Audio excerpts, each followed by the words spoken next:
Mama Charlene akeneye impuguro simeze ute? Inde? Mama Charlene. Turamukunda, turi kumusengera.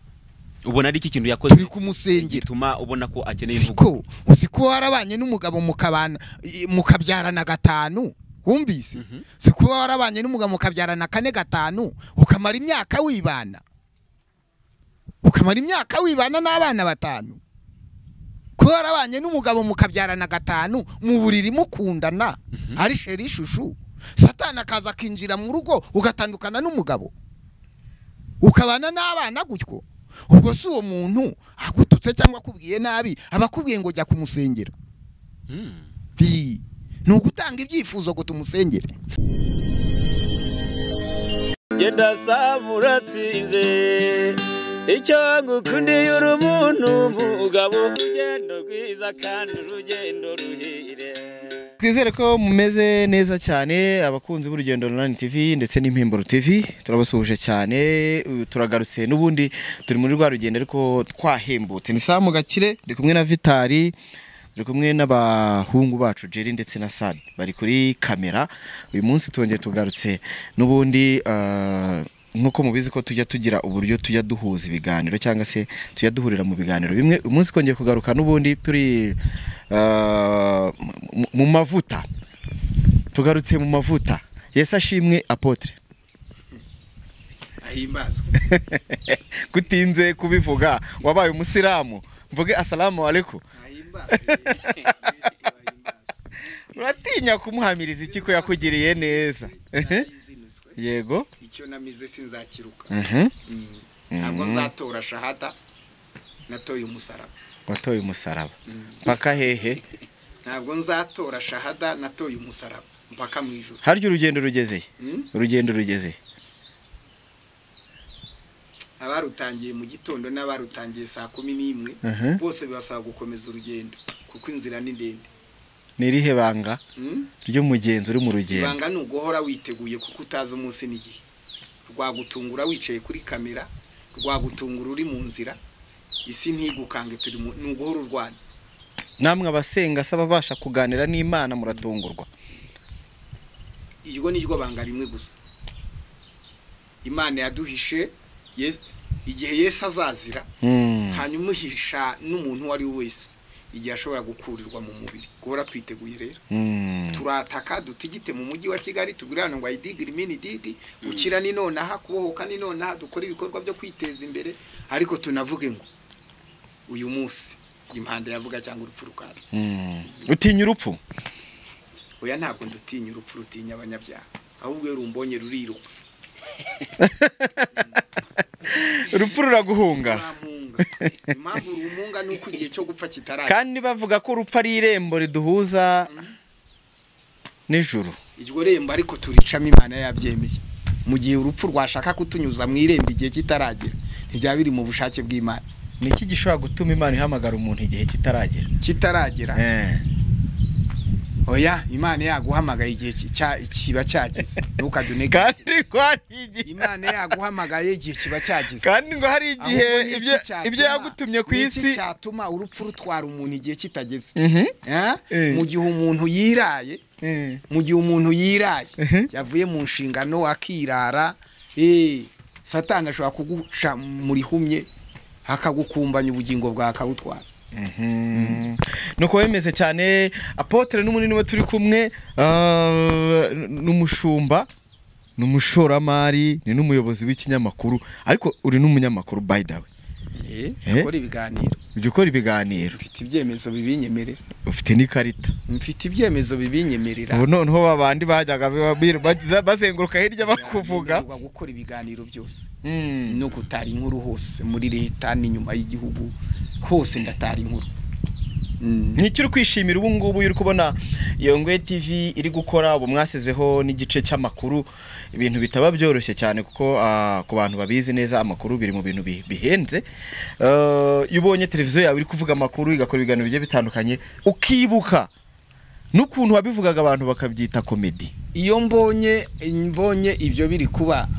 ndavuga ngo iyi televiziyo ni ya Yesu kubwa Yesu iyo mvuze ngo ni ya Yesu rero kuko wabona harimo n'imiziki n'ibindi Habati ni ya Yesu gute harimo nicyo naringiye kukubaza mu gihe umuntu wicaye we muri sarabonaho umukobwa wambaye ikariso. Hanyuma icyo dushobora kuvuga umbajije ibinezeza. Yego. Icyambere nezezwa nuko nta jambo Imana ivuga ngo rihere. Kuko hahirwize yuko ibyabwiwe n'umwami Imana bizasohora. Ruko ibice biri umurongo wa 45. Nukuvuga ngo mbona ko iby'Imana ivuze bisohora. Kabiri nanone inkuru mu makuru hakorwa inkuru nyinshi kuko turi kuvuga amakuru mu karere hose twateye amakamera n'abanyamakuru. Abonye na yindi ingurube yari umwana mwarageze. Umva hose umva nuwakwibiki. Siko mwatumye ntazongera kurya ibenze ariko. Siko mwankweye ku ibenze. Esha ibenze yo. Ibenzo hari abantu benshi bafashe ibyemezo byo kureka kurya ibenze. Ingurube yari umwana wo mu karere by'umwihariko nanavukamo. Umva uriya biragusaba gusengera akarere kanyu nyine. Nyamasheke. Ariko hari abantu baretse kurya benze. Nanjye nagiyemo. Nuko uyu mwanzuro ugoye kubagarara. Ariko sinacira n'urubanza uyirya. Ariko benze iyo utekereje kurya umutwe w'umwana ikajya ukuboko ejo kasamuka yihekenya nawe. Witeka bituri. Kabiri icyambere inkuru z'ubuvugizi. Hari abantu iyo uvugiye umuntu agahabwa uburenganzira bwe yarabwimwe cyangwa bakamugeraho batazi ikibazo ari kigakemuka wumva uko zigikorwa kingana no kubwiriza. Kuvugira umuntu wimye service akayibona, kuvugirwa umuntu inzu yaguyeho bakayimwubakira, kuvugira umuntu ufite abantu bamurenganya bakamurenganura, kuvugira umuntu wambuwe bakamwishyura, kuvugira umuntu warwaye yabuze kivuzwa leta ikamuvuza cyangwa abandi batera nkunga, kubona ko dushyiro n'amanomero y'aba bantu bafasha. Ibyo bikozwe ukubona resulta nziza. Rubango iki ni igikorwa kingana n'ivuga butumwa. Jewe nishimye televiziyo dutangiye kuvuga amakuru. Sibyo? Mbonye bimwe mu bibazo by'amakuru dutara mu turere dutandukanye mu ntara zitandukanye kandi ugahita ubona igisubizo mu gihe gitoya.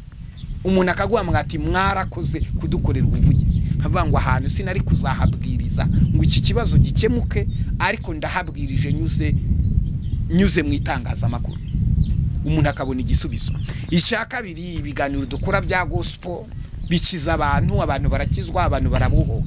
Ikindi tugira ikiganiro cyitwa murika business.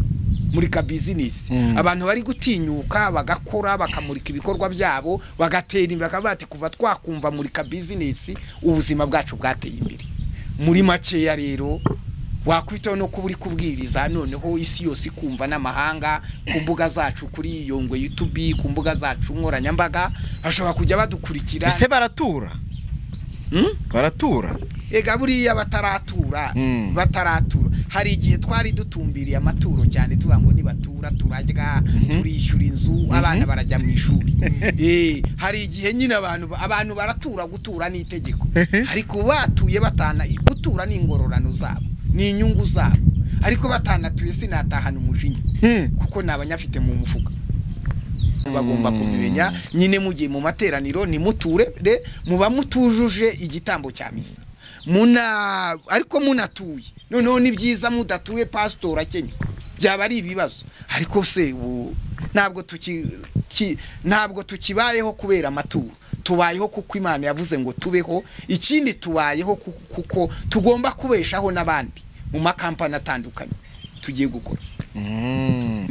Ni byinshi cyane. Uro mu minsi mikeya turatangira no kwamamaza. Ngiye gucuruza imodoka nyinshi. Ngiye gucuruza Hyundai mu minsi mikeya. Abantu bose bakeneye kugura Hyundai nshyashya n'amapiyese n'ibindi. Mu minsi mike polisi iratangira gucaho kugira ngo bagure Hyundai. No kuvuga ngo bya bindi babagabo bavugaga nibikira amagambo turi gukora polisi. Uriya muntu abantu bafite imodoka amavatiri amajipe z'uburyo butandukanye turashaka guha abantu imodoka za Hyundai bakeneye imodoka nshyashya. Ndetse tubashingire ni garage rikomeye umuntu wese ashobora gukoresha mu Hyundai kandi pièces zikaba zira mu minsi mike. Umwaka ushize wigeze kugaragara ku ifoto uri kumwe n'umukire ukomeye cyane nyiri uruganda rukomeye rukora amatelefone ni marafone. Byari byo byose ngira ngo mu byo mwaganiriyeho ubundi harimo business bigeze he uriya ni umukire wari wahuye n'undi mukire sibyo sinzi impamvu ibyo mu bitinda uriya ni umukire yari yahuye n'undi mukire kandi ikindi guhura wenda ntiwamenya impamvu twahuye wasangaga yarashaka ko musapotinga cyangwa nanjye nka musapotinga cyangwa ari mu baterankunga ba televiziyo ashobora kunsapotinga mu buryo bwa ese iyo bavuga umukire bavuga iki uko afite inganda nyinshi ku isi nanjye mfite imbaraga z'Imana hose ku isi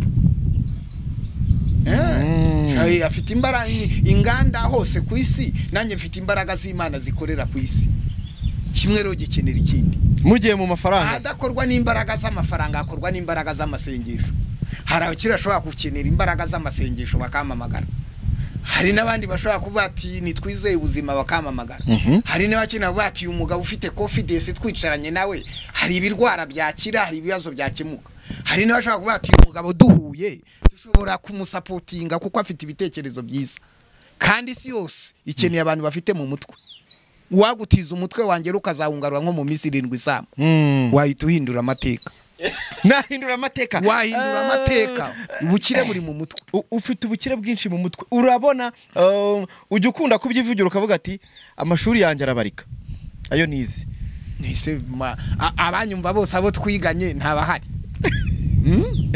none ubona yo kiza kwiga wari kuhombamo cyangwa wari gukora ibirenze fata mikrofone yawe ngo iyonza yuza kwiga amashuri kwiga segonderi na gwigiye kanyarira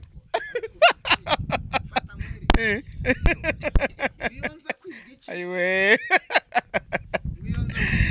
ujya uvuga ko utashoboye kwiga ariyo mpamvu abana bawe biga mu bigo bihenze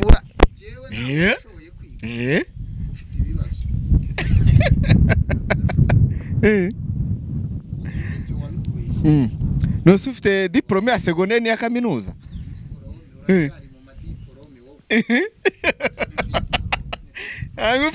ufite iyo mu ijuru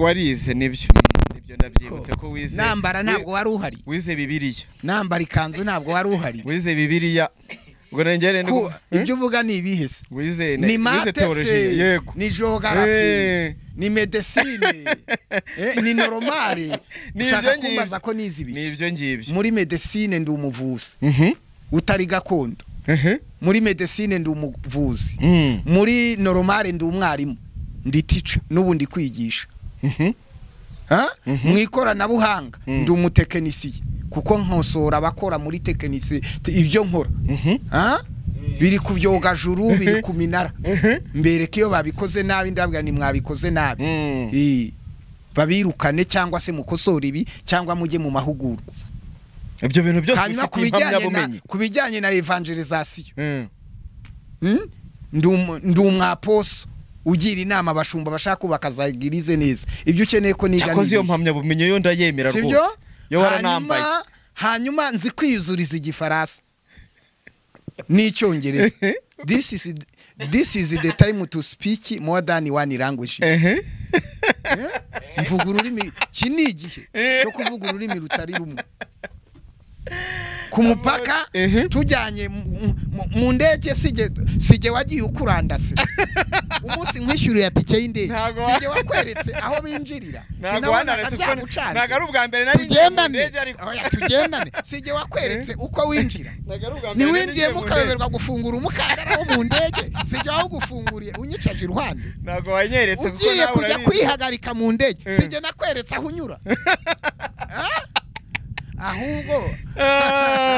ahubwo urinjije yize buriya ari inshuro yakanga ugiye mu ndege Apotre giye maze kugenda mu bihugu 37 hari n'abavuga indimi numva zitari icyongereza n'ibindi utamenya aho ndiyaminiye ahubwo uriya munsi kubera ko tujyanye nibwo wagiye mu ndege imeze neza wagiye mu ndege ihenze umva nawe none uratinyuka Apotre ntago urabizi oya reka tugendane urabizi ahubwo igihe kigeze ahisi igeze diplome nemera ufite nimwe niyo wambaye tureba barakwambika none se niba umuntu afite lisanse niba umuntu ariko afite niba uvuga ko ufite lisansi iyo mu buvuzi RBA ntuza RGB yemera RGB yemera wumvise kandi ariyo domaine nkoramo mfite lisansi imwe se mfite lisansi nyinshi mfite niza akazi nkora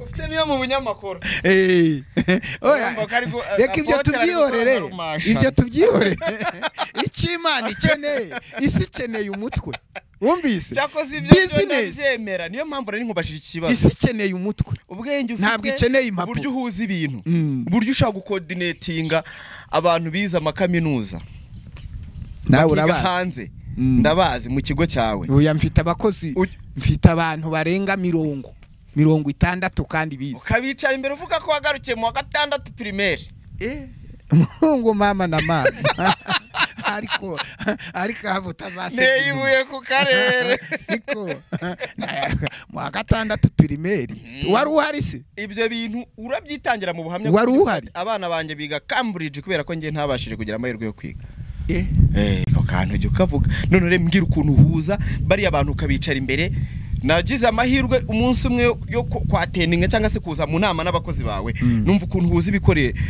uhuza ibitekerezo nabari abantu babarege biga mu makaminuza atandukanye bafite ubwenge bwo mu ishuri reka mvuge ko ubwo mwisi kuko burya abantu bose babiterwa na experience umuntu yanyuzemo biriya bintu bihuza ute ufite izihe confidence yo guhagarara imbere y'abantu kamemu urumva jewe maze imyaka igiye kugera muri 20 ndi umuyobozi nagiriye amahirwe igihe natangiriraga itorero nyuma yo gukizwa mu gihe gito nagiye mu buyobozi bwa igirize bw'icyumba cy'amasengesho ikindi gihe cyiciro gikurikiyeho mba mwarimu mu gakinjiro hantu hasengera abantu bize babahanga b'ababyeyi mba muri komite yabo gatatu nshinze itorero komite yanjye yari irimo abadogiteri batatu harimo abadogiteri batatu bize ibintu bitandukanye bazwe harimo abantu b'abacuruzi bakomeye b'abahanga bize abo bose rero icyambere Imana ikora yiguhamagaye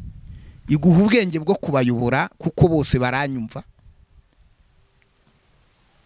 Imana iguha yerekwa abantu baza baje gushyigikira yerekwa ryawe ariko ntibakurusha ubwenge muri iryo yerekwa ibyo ugomba kubimenya ntibakurusha ubwenge muri ibyo yerekwa hanyuma ikindi abantu biga cyane mwishura abantu biga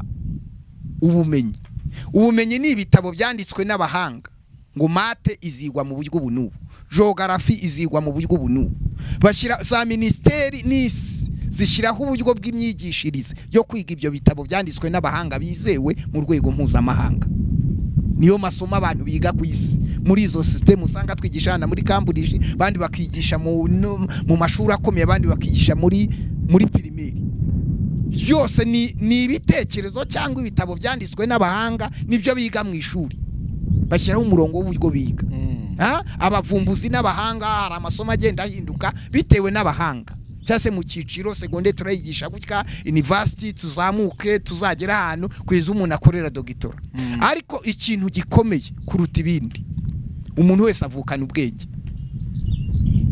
niyo mpamvu abana bajya mu ishuri bakiga ari 30 umwe akabubura undi akaba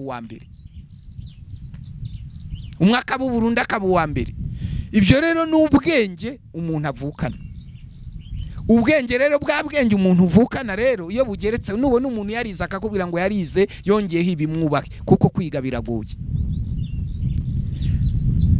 ibyo nagerageje kwiga nabyize neza nyuma yo gucikiza amashuri muyo nize namenye icyo Imana impamagariye haryo ubwo nangaye ntabwo yazi nta muntu n'umwe yazi nayo uvuga ntabwo ari yo mfite amatsiko nayo uvuga ntabwo ari yo atandatu ntagera oya ntabwo ari yo nayo uvuga ashobora kuba ari yo cyangwa atari yo watumaza amatsiko kuko ashobora kuba ari yo cyangwa atari yo ari hejuru cyangwa se ari hasi amahirwe menshi uko yaba ari he noneho rero tugendane ega mwemere tubayobore mwemere tubabwirize mwemere tubaha akazi tubahembe mwemere mudukorera imibare mwemere tubatume mwemere tubasinyisha amakontara kuko byose biva mu mutwe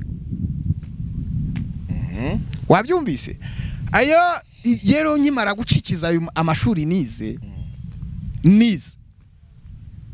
namenye neza ko hari ikintu mpombye mu buzima. Imana impamagaye ngerageza kumenya ikindi cyansova. Icyansova nuko harimo amashuri ya kandida libre. Nshobora kujya kwiga muri kandida libre. Aho byagarukiye nta makuru ufite. Nashakaga diplome. Sibyo? Aho Imana impamagaye njya kwiga theology. Ge nagiriye n'amahirwe yo kuyiga nayize Rusaka muri Zambia. Nino narize mu Rusaka muri Zambia naho nagiye mu ishuri ryawo ndiga. Mbona lisanse muri theology. Ikindi ngerageza kwibaza ngo ahisi igeze. Ntabwo wavuga ururimi rumwe nk'inka. Tuzana idigiri mini dig. Gatatu. Wumvise? Isi korera mu ikoranabuhanga. Ndagerageza. Niyo mpamvu nakwego nzi kwiyandikira. Nzi kwiyandikira mu Cyongereza. Nzi kwiyandikira mu Gifaransa. Nzi no kumenya amakosa bankoreye. Ibindi byose usenga Imana. Uzi no kwitambutsa ku mupaka. Oya ntabwo ari ibyo gusa gutambuka ku mupaka ahubwo nanafata nabaje kwiba ku mupaka cyangwa nanatanga akazi ku mupaka rive n'inyizeye ikamakaza. Okay. Ibyo rero tuvuge ngo kubaha Uwiteka nibwo bwenge kuva mu byaniko kujijuka. Kandi ibyo tutize. Sibyo? Ibyo tutize dufite abana benshi twarihiye kugira ngo babyige. Kabiri dufite n'abacu bari kubyiga bazobora abami n'ibikoma ngoma. Ubusa abantu bize baminuje bakenywe batakoresheje ubwenge bwabo wunguye iki leta cyangwa biyunguye iki?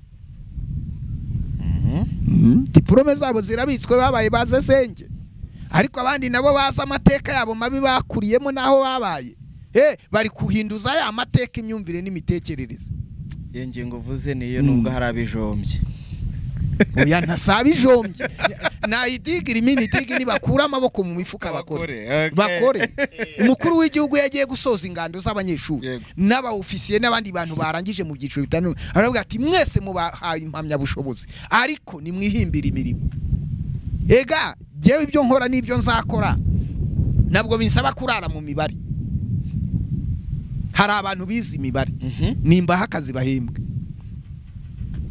Hari abantu bize contabilité nibakore contabilité. Habize marketing nibajye gukora marketing. Hari abazi kuvuga nibajye kuri kamera bavuga. Hari abazi business bajye muri business. Buri muntu hanyuma nanjye nicare yari ubwenge bwanjye bubikontorore mbibone mu mibare. Nta mibare narindi kukoreka muri telefone se nuvuga yari. Ntabyo mvuga ariko nabonye bimeze neza cyane. Vita turi kuganira na Apotre n'umuntu byari byose uri mu bakozi b'Imana bajya bavugwa cyane kuri social media. Ngira ngo yo hashize icyumweru nta gakoryo kawe karaza kuri social media. Abantu nyine batavuze nyine batatatse baba bari kwica akazi. Mama Charlene yabaye nk'umuntu atari we gusa yabaye nk'umuntu ugenda arasa ku bantu. Ndetse yanarashe kuri Apotre Yongwe. Ari ijambo yakoresheje avangaje gusenya ubwami bwa Satani. Aravuga ngo aposo gitwaza iyo ari kubwiriza abwirije ijambo rizima. Ariko iyo Yongwe aje kubwiriza afata bya bindi bya poso gitwaza bigasa nkaho bitaye agaciro bitewe nuko ayobya abantu cyangwa se ayangisha abantu ubwami bw'Imana. Kibaza nkavuga ngo wubaka ubwami bwa Satani kuri social media. Ariko buriya uzajya ubanza mbere na mbere wibaze ko Mama Charlene ninde. Umuvuga butumwa. Mama Charlene ninde. Aposo Yongwe ninde. Aposo gitwaza ninde. Abantu bose baratandukanye. Abo banzu umenye neza. Ako mwese muri abakozi b'Imana. Hari akantu nigeze kuvuga kera kuri YouTube. Ngo hari ahantu baguhamagara. Hari umuntu wampamagara akantera ubwoba simbugire. Hari naho baguhamagara ugahita ujya mu butayu uti Imana ejo uzagendane nanjye. Nigeze kukavuga karahitinga kuri WhatsApp. Mama Charlene wavuze ibyo ninde? Ni wa wundi witwa Mama Charlene? Wa wundi nibitari ibyo azabivuga. Nibitari ibyo yabivuga. Harya yabise baki. Ejo bundi yakoze ikiganiro. we na Joel ariko yavuze abakozi b'Imana ngo bameze gutyo ngo yababuriye izina arangije biti ntaragahanga.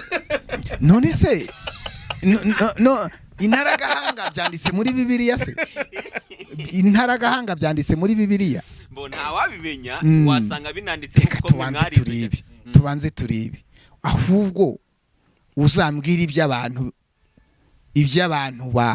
bazwi bavuze kabiri uzambwira iby'abantu bafite ubuhamya bavuze ucyo mbwira iby'abashumba bavuze oya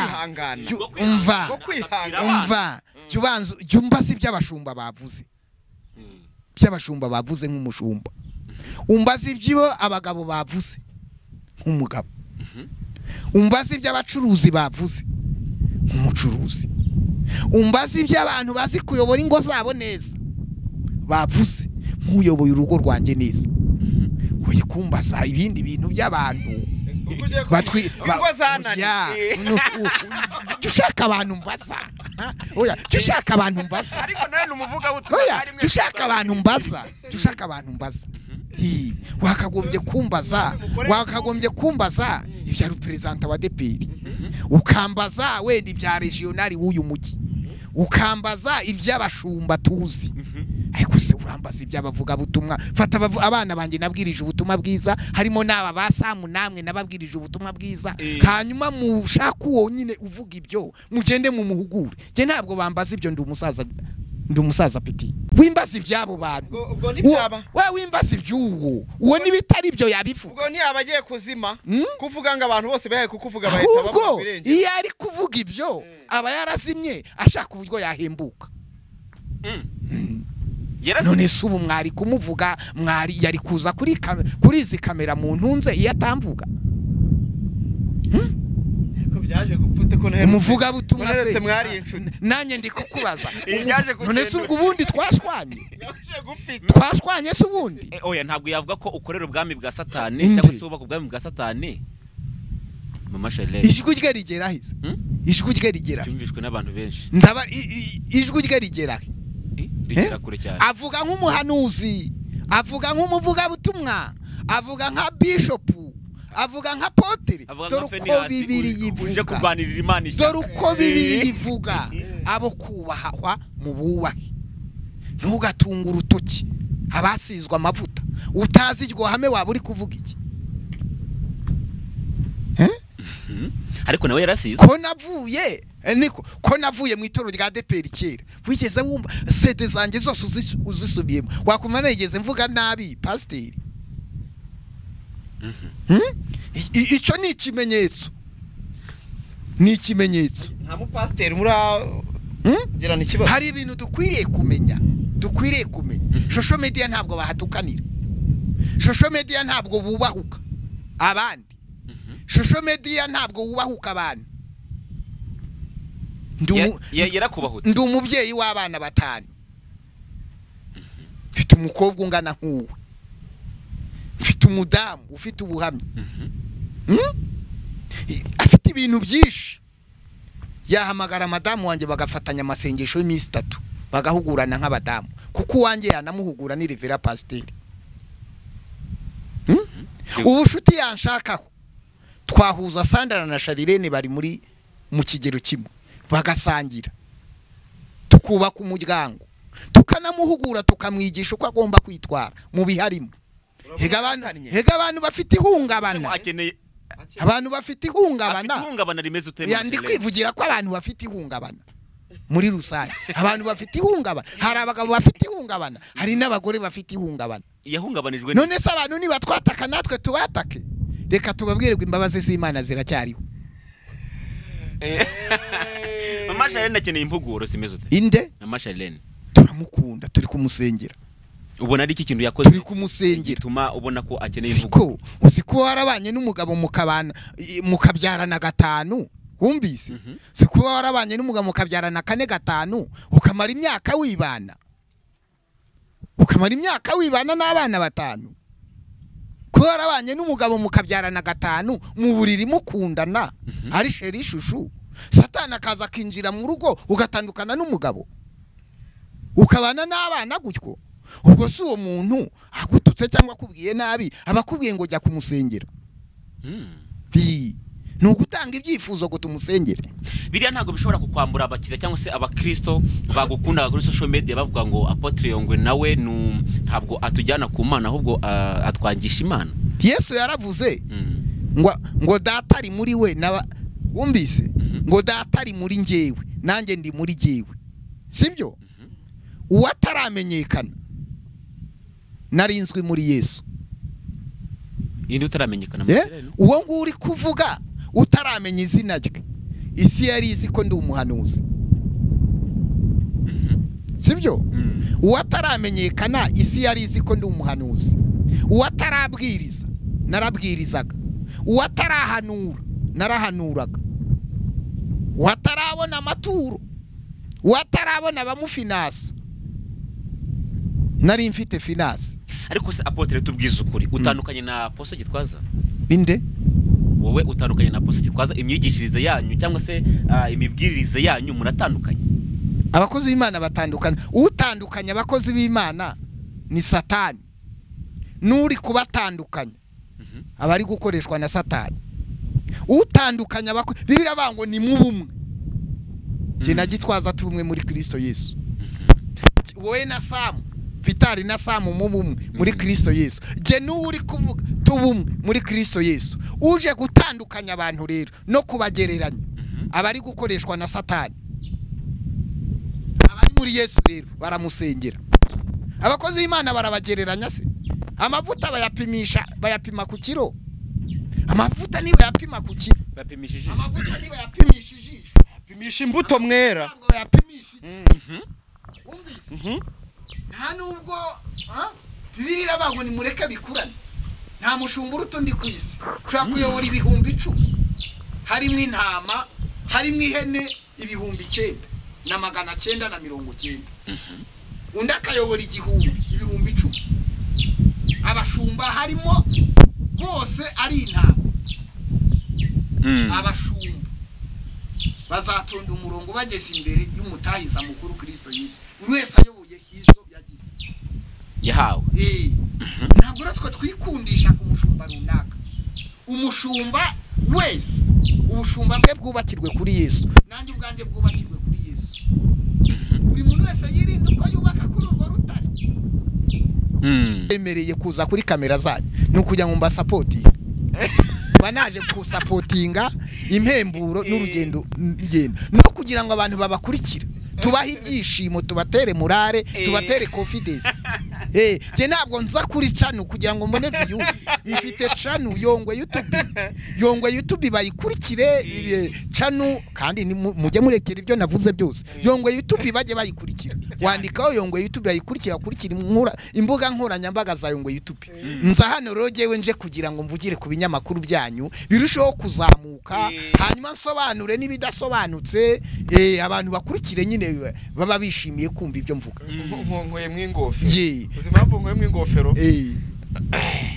Kugeza ubu nta kintu ushimira YouTube. YouTube turayishimira. Urugendo rwawe nta hantu zagukuye, nta hantu YouTube turayishimira.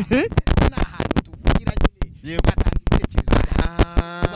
Namwe abafite ni nayo mpamvu ushobora kuza ituro rikanaza, ariko reka tureke kuvuga.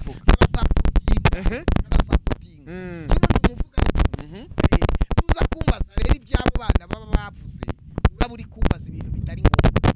Abo n'abana warize kandi iyo wabyaye abana bamwe barakunanira abandi bakajya kumva. Ariko iyo umwana yatangiye kubahuka se wamubyaye wamureze yego n'abana batangiye gusenga babonye nsenga. Mama Charlene ari kubahuka se babonye impanuro. Abo n'abana bagifite Imana itakwemera ko ndakari n'aba bandi bose baca kuri zayo. Reka sabwa kugira umutima wa kibyeyi kuma kubasengera no kubabwiriza ubutumwa bwiza. Ari igihe kigira akanyuza akanyafu ku mwana iyo yakosheje. Yego. Nakaye kanyafu wanyuje kuri Mama Charlene cyangwa se bitego. Akamunyuzeho none aha ari kureba iki kiganiro, ndabizi ikiganiro agomba kugira. None aracyaha umwana. Oya abana ugiye kubangura cyaha abana sibyo. Uri ari mu kazi. Nakomeza akazi. Ari gukorera nde? Ari gukorera nde? Nakazi nakomeza akazi ari gukorera nde yavuze ko mwe mukorera satani yavuze yuko Imana yamuhaye yavuze yuko nubwo atazongera gukorera umuntu mu buzima bwe Imana yamuhaye ibyo akora ibyo akora rero ni ukuvuga nabikomeza avuga hano afite uwamutumye afite uwamutumye iki kibuga buri muntu wese afite uwamwohereje yoherejwe n'Imana yo mu ijuru afite uwamwohereje cyangwa Imana ibohereza si imwe afite uwamwohereje twebwe rero abahanuzi turabamenya babyumvise abahanuzi turabamenya n'abanyembaraga turabazi n'abantu bari mu mwuka turabazi ariko n'abandi bafite akanwa gatyaye kadafite ikikarimo ese Apotre ntabwo bimwe wari uri kuvuga byo kutiga bimwe mu abavuga butumwa benshi baba batarize bataragiye mu ishuri bashobora kuba bakora amakosa mwene aya makosa bitewe nuko batakaranye mu ishuri ntabwo twamenya abavuga butumwa batize cyangwa abapasitoro batize nta mupasitoro dufite muri iki gihugu utarize n'umuntu uzaza hari ari pasitoro akavuga ngo ntabwo yize azaba atazi ibyarimo ariko ibintu by'Imana tubanze tukubwire azigiranye na provisoire aravuga ngo izo diplome nta gaciro zifite oya abutaza kunteranya n'abantu navuze Mama Charlene niko yavuze ko izo diplome zanyu mufite ngo mwigiye nta gaciro zifite imbere y'Imana ibyo ntabwo ariko waretse kumbaza iby'uwo nguwo wambajije iby'uwo nguwo wambajije ibindi byo uri kumbaza byo kandi yakuvuzeho sibyo bambaza amazina y'Imana Imana yitwa El Shaddai yitwa Adonai yitwa El Sabakitani mbaza amazina y'Imana hanyuma mbaza amazina y'abashumba b'ababyeyi tuzi bashobora kurera itorero bakarigira mbaza amazina y'abashumba basizwe y'amavuta wimbaza amazina y'abo bana b'abavolonteri bari ku YouTube bafite ibibazo bitandukanye shaka abantu mbaza wanaduhuza tukicarana wigeze ubona agiye nkorana ikiganiro nabo uri kumbaza wigeze ubona nkorana ikiganiro nawe wigeze ubona nkorana ikiganiro nawe hari abantu tutakwicarana ngo dukorane ibiganiro sibyo kubera yuko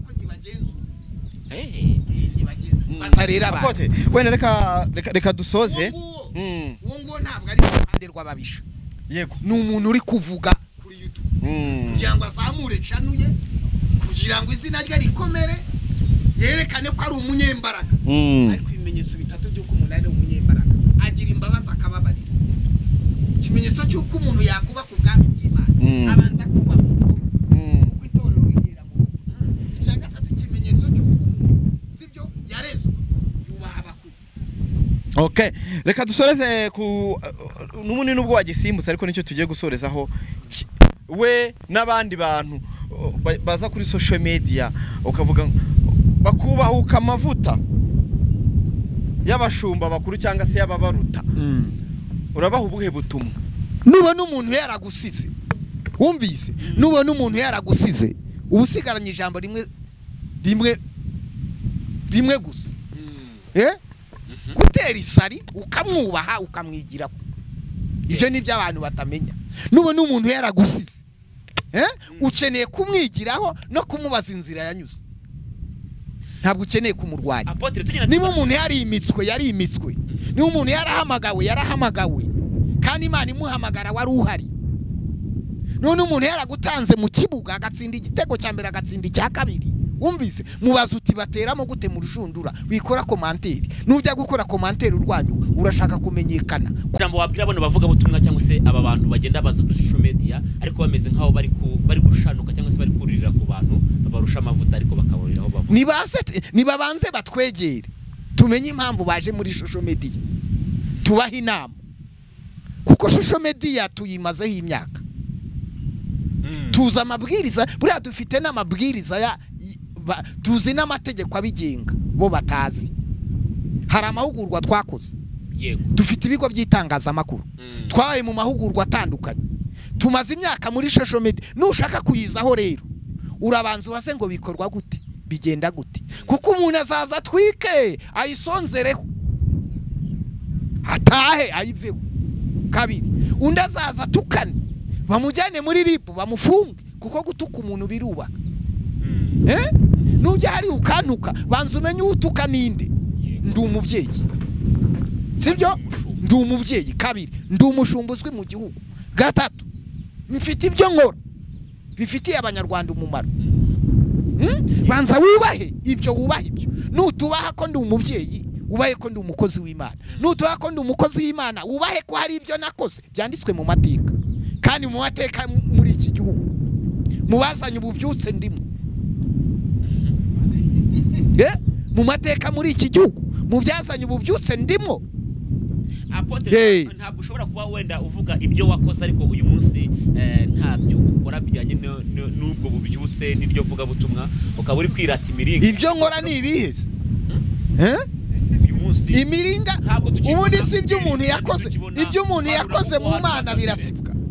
Ibyo umuntu yakoze mu Mana bisibwa yakoze iki? Iyo yakoze ibyaha. Ibyo umuntu yakoze mu Mana bisibwa yakoze iki?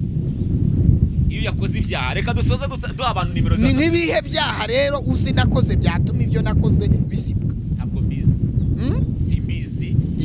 Ni nk'ibihe? Wasanga ari uko bubatse ubwami bwa Satani Mama Charlene yaje gusenya. Nk'ubuheze. Ntabwo mbizi, wenda niba ushobora kuba yabusobanura.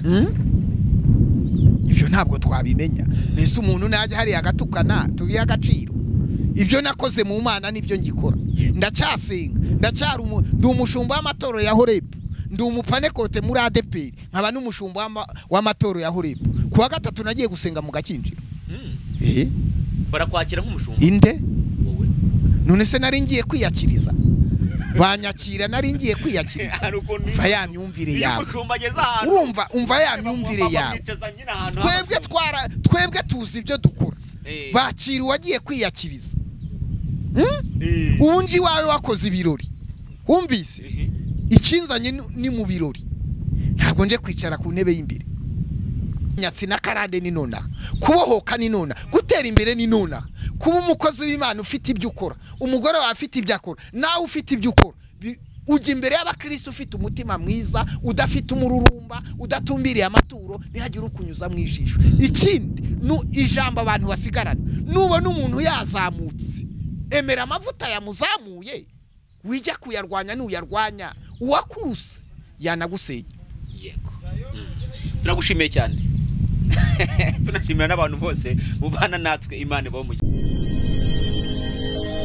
Genda samuratsinze icyo ngukundiye uri umuntu umugabo, urugendo rwiza kandi urugendo ruhire.